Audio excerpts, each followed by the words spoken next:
Olá, estimados irmãos, vamos em nome do nosso amado Salvador Jesus e com o auxílio do Santo e Bom Espírito dar continuidade aos estudos da nossa lição, a lição 3, um novo e vivo caminho, e vamos estudar segunda-feira. O tema de segunda-feira, do segundo tópico é Operando Milagres. Pergunta A. O que devemos entender sobre a pessoa que prepararia o caminho para o Messias? Então, Malaquias 4:5 diz: Eis que vos envio o profeta Elias antes que venha o dia grande e terrível do Senhor. Então, o que devemos entender? Antes virá, então, através do profeta, explicações e os devidos avisos e informações sobre o caminho ou o que vai acontecer para a vinda do Messias. E a segunda parte diz como a sua obra se relaciona com os milagres. Portanto, Mateus 11:14, se quereis dar crédito, este é o Elias que havia de vir. Lucas 7:28, e eu vos digo que entre os nascidos de mulheres não há maior profeta do que João Batista, mas o menor no reino de Deus é maior do que ele. E João 10:41 diz, e muitos iam ter com ele e diziam, na verdade João não fez sinal algum, mas tudo quanto João disse, deste ou de Cristo, era verdade. Então, o que devemos entender sobre a pessoa que prepararia o caminho para o Messias? Era uma pessoa inspirada por Deus, alguém que estaria pronto a fazer o trabalho, a falar as palavras, a falar sobre a profecia, a explicar o evento como seria. Todas as instruções divinamente inspiradas era passado por esse profeta. E como a sua obra se relaciona com os milagres? Claro, tinha convicção daquilo que estava fazendo, daquilo que estava falando e do que iria acontecer. Vamos ver um acréscimo da pena inspirada no Testemunho para a Igreja, volume 3, página 62, diz: João Batista se afastou dos amigos e dos luxos da vida. A simplicidade de sua roupa, uma túnica de pele de camelo, era uma repreensão permanente à extravagância e exibição dos sacerdotes judeus e do povo em geral. Sua dieta, totalmente vegetariana, composta por gafanhotos e mel silvestre, era uma repreensão à transigência com o apetite e com a gula que se espalhava por toda a parte.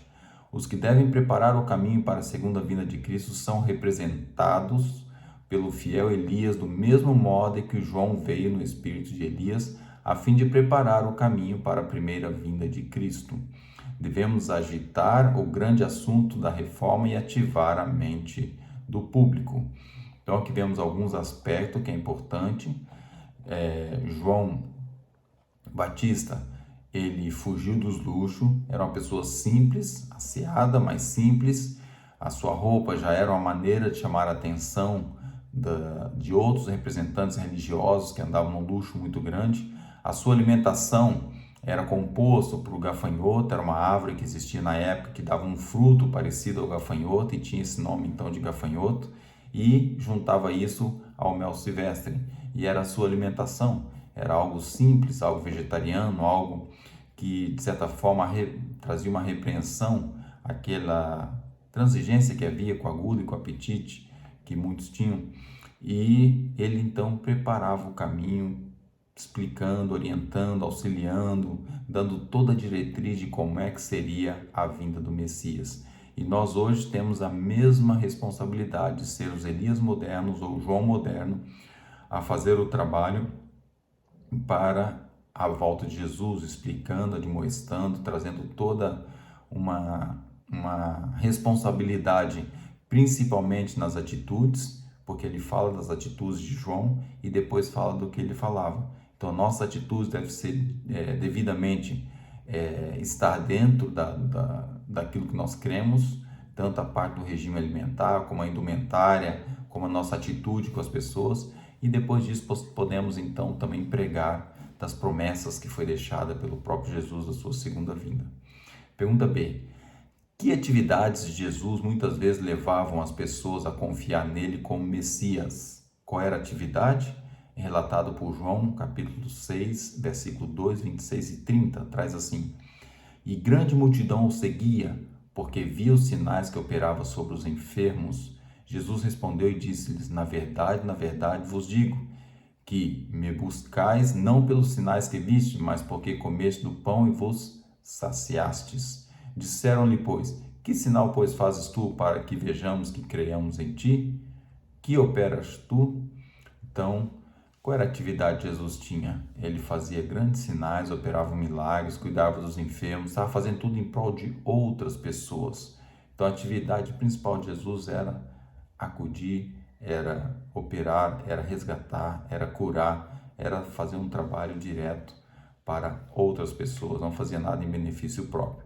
Então, isso fazia com que as pessoas confiassem no trabalho que ele fazia, porque era um trabalho sério, honesto e de auxílio ao próximo. A pergunta C: a que perigo nos expomos quando confiamos em milagres como um fundamento para a nossa fé? Então, não deve ser um ponto de segurança, mas vamos ver, porque Jesus profetizou alguns aspectos. Vamos ver em Mateus 24, uma de suas profecias. Porque surgirão falsos cristos e falsos profetas e farão tão grandes sinais e prodígios que, se possível, enganaria até os escolhidos. Então, nós devemos ter noção disso. Não é o milagre, que uma coisa diferente, que vai fazer com que realmente o prodígio ou sinais que é feito que traz o correto ou que a pessoa é ou não é. Nós devemos ter a noção de que tudo baseia-se no está escrito, está de acordo com a palavra de Deus, então já é o primeiro caminho para se confiar e achar que é correto. Mas vamos ver mais texto. Apocalipse 16, 13 e 14 diz assim: e da boca do dragão, e da boca da besta, e da boca do falso profeta vi saírem 3 espíritos imundos, semelhante a rãs, porque são espíritos demônios que fazem os prodígios, os quais vão ao encontro dos reis de todo o mundo para os congregar para a batalha naquele grande dia de Deus Todo-Poderoso. Então aqui diz que vai fazer o quê? Prodígios. Vão fazer coisas que, humanamente falando, não é possível. Mas, de certa forma, sabemos que é a operação do inimigo, devemos estar atentos. E ainda Apocalipse 13, 11 a 14. Vi subir da terra outra besta, e tinha 2 chifres, semelhantes aos de um cordeiro, e falava como um dragão. Exerce todo o poder da primeira besta na sua presença, e faz que a terra e os que nela habitam adorem a primeira besta, cuja chaga mortal fora curada. E faz grandes sinais de maneiras que até fogo faz descer do céu à terra à vista dos homens.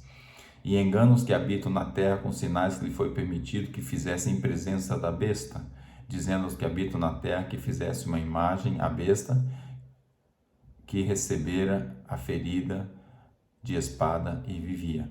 Então vemos aqui a profecia se cumpriu, a besta foi presa, depois agora foi solta e agora está se aliando a outro que vai fazer ali um trabalho junto, e diz aqui que vai fazer prodígios e até fogo vai fazer descer do céu. Então devemos ter atenção que esses prodígios não quer dizer que seja alguém que está fazendo coisas corretas.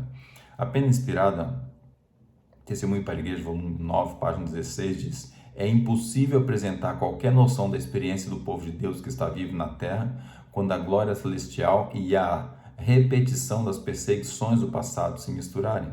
Satanás, cercado por anjos maus e alegando ser Deus, operará milagres de todo tipo para enganar, se possível, os próprios escolhidos. O povo de Deus não encontrará segurança na operação de milagres, pois Satanás imitará as maravilhas que serão realizadas. Então devemos ter o cuidado, a prudência de lembrar que não é por milagre que se torna certo ou errado algo. O está escrito, volto a dizer isso. Mas vamos continuar. Grande conflito, página 560. Muitos ficarão face a face com o espírito de demônios personificando entre queridos ou amigos, que declararão as heresias mais perigosas.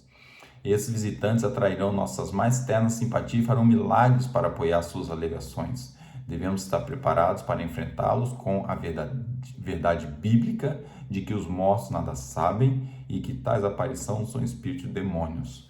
Esse texto, Grande Conflito, é muito importante para nós termos plena noção e conhecimento disso. Familiares e pessoas queridas, pessoas que a gente confia, pessoas que já faleceram, vai ser personificada pelo inimigo, pelo diabo, e vão fazer o quê? Ser simpatizantes, ser amigos, ser cortês, ser apoiadores, vão estar ali junto, fazendo mostrando toda uma pessoa caridosa, uma pessoa que é do melhor, mas o que vai acontecer da sua boca? O que vai sair? Alegações terríveis, declaração de heresias mais perigosas, heresias muito próximo da verdade, para poder confundir aqueles que estão distraídos. Então devemos ter cuidado não só com a aparição, ter a noção de que quem morre está morto, não volta, só volta com a voz de Deus ou com a voz de Jesus, e de que as pessoas vão falar coisas erradas ao que está escrito. Ainda o grande conflito, página 553. Nenhuma falsidade simples é aqui predita. As pessoas são enganadas pelos milagres que os agentes de Satanás têm poder para operar e não por aquilo que fingem fazer.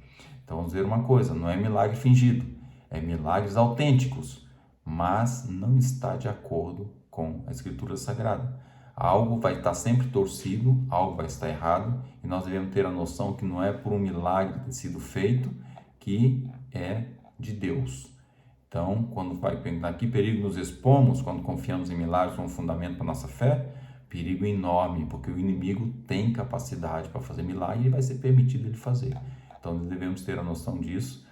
E Jesus, quando fazia as coisas, fazia tudo em comunhão com o Pai, em comunhão com o que está escrito.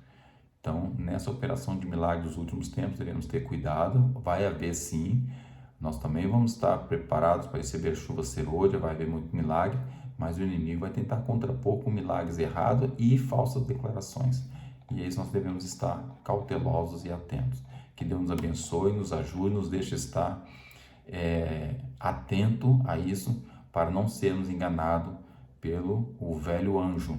Um dos fatores que a irmã White fala é que quando olhar na cara do anjo vai ver a idade, a velhice, porque isso ele não consegue esconder. Então devemos ter todo um conhecimento, detalhe a detalhe, e basear-se no, como Jesus fez com ele no deserto, está escrito. Não está escrito, está contrário, está errado aquilo que nós conhecemos, é obra do maligno. Deus nos abençoe e nos dê discernimento para isso. É meu sincero desejo de oração. Amém.